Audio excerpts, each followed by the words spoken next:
Hi guys, welcome back to Offroad Talks. Today I wasn't planning on shooting a video, but I have a long drive home and I just want you guys to keep me company.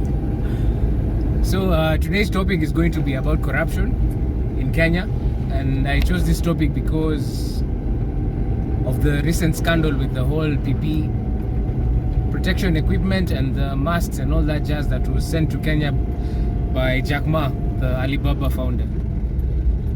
So yeah, it was really shameful. I didn't think someone could be that heartless, because guys are suffering out there. So many people in Kenya can't afford to pay 100 bob for a mask every day, let alone even 30 shillings, because some people make even 50 bob a day. So there's some people who really needed those masks.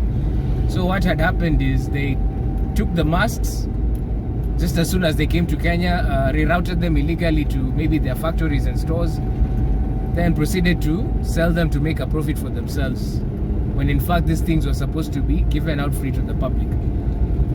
So yeah, that is like, those people are really pieces of you know what, and I didn't think someone can be that heartless. Like, okay, you'll make some money, but hey, people are going to die because of what you've done. Anyway, I won't rant much today because this will be a short video. Kenya has had a lot of corruption, especially under Uhuru's regime. We've had a lot of money just being stolen, and I've never quite understood why they steal so much money. Okay, to be honest, if I was in their position, I'd steal. Everyone would steal. Let's not pretend here. Kila mtu angeiba. Everyone would have stolen money. But still na adabu, still with a purpose. Don't just steal because the money is unlimited.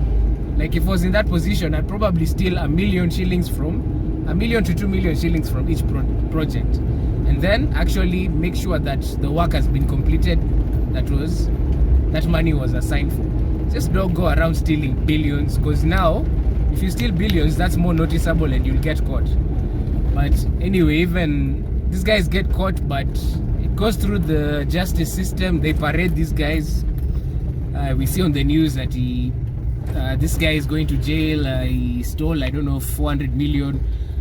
But in the next week, after the news has like lost its interest, you just see the guy has been released on like a 10 million shilling bail or bond, of which, considering this guy stole 400 million, 10 million is nothing to him. That's peanuts. So he's basically not learned his lesson. He's going to steal again, because now there's impunity. He knows he won't be taken to court. Judicial system is flawed, so he knows he'll be released. So I don't know, what I've been thinking is these people steal because they get into these positions of government. They're elected into them because of money. That's why you see they're really willing to spend a lot of money to get into these positions, you know, the political campaign money. So I think they come into it to quickly regain back their money and make a profit off of it. And that's really messed up. We should elect our leaders based on like how we've been seeing them on the news. We don't really have to have these campaigns where they come buying people unga to like kuku gali, giving people oil. That's just a one-time thing. This guy will get into office and he won't really help you guys. If your neighborhood has a drug problem, an employment problem, they'll come giving you false promises and they'll disappear. All they want is to get in there and steal money, because I think at the end of the day in Kenya, money is power, and without that money they wouldn't have any influence. And most of these people, usually their end goal is presidency. So I don't know, Uhuru especially is the one person who really pisses me off, because this guy has been born into money since he was a kid. I don't know what he's stealing for. He's had billions his whole life. He's still out there stealing with his cronies, which it's really messed up. So I think it's up to us Kenyans to, you know, next time you're voting, vote for, okay, you can't really know, but try and see who's the better option. There's usually, most of the time, there isn't a better option. Sorry, I'm sweating. It's really hot here, and I had to shut the windows because of the audio.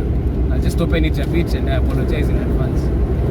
So yeah, Kenyans, let's vote sensibly. Don't vote at because someone is your tribe or all that jazz. No. Because if you keep doing that, our economy is already in shit. People my age, we can't get jobs because there's no jobs. Industries are failing. Taxes are shooting up. And as they shoot up, nothing is being done. It's just going to these cronies' pockets. So let's just do to Jipange was saying. Next time you're voting, vote wisely. Don't vote for these people you've been hearing. They're stealing over here. No matter how much promises they'll make, they'll probably never keep the promises. They'll never deliver. And yeah, let's tujipange proper. Go vote for someone sensible, someone you know. Like, okay, there's this mistake some people made. There was this I don't know if it was an MP or an MCA, some guy in the Rift Valley, Kalenjin. So this guy, before he was elected, he wasn't making a lot of money. He was kind of broke, and in a few months he was already holding a wedding with Range Rovers and whatever, you see. So this guy he seemed humble at first, like someone who'd think of the regular Mwananchi, where he was just from, but at the end of the day he just got in, stole the money, never brought any development to his area. So yeah, you can't really know who's good and who's bad, but just try and make an informed guess, measure the pros and cons, and then vote accordingly.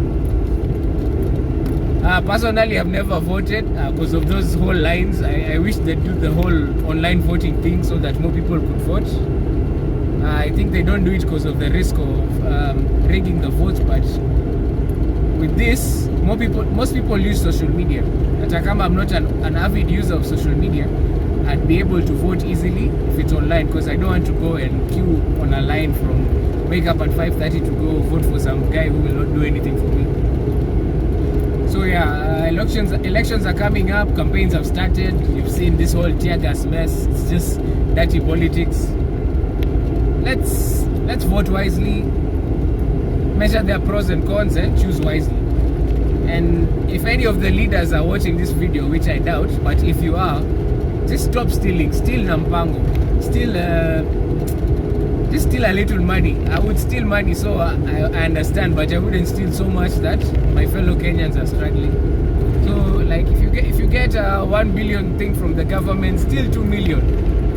Tosheka, that is enough to feed your family for that month, I'm pretty sure, and you'll have so much left to save and whatever. So yeah, just corruption is messed up. And also the police, if you're gonna catch a guy, like someone my age, I don't have a job, don't take so much money from me. I know it's not wise to bribe, but especially if the offense is really minimal, just let this guy go. Your Kitambi, you just grade from these Land Cruiser V8 owners.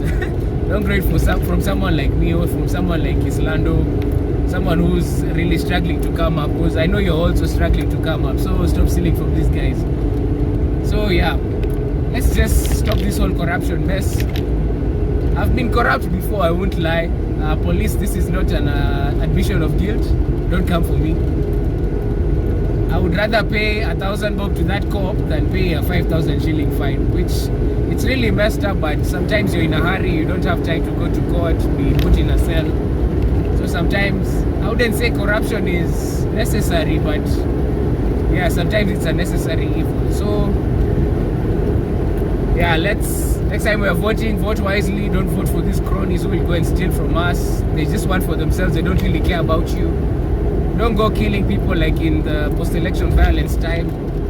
Wachana with that mess. These guys don't care. They'll be at home relaxing. You're there, you're killing your relatives. Don't do that. So yeah, this is Offroad Talks episode. What episode is this? I think it's episode 4. That's my rant for today. If I got the episode wrong, I'm sorry. That's my rant for today, and I hope to hear from you guys in the comments.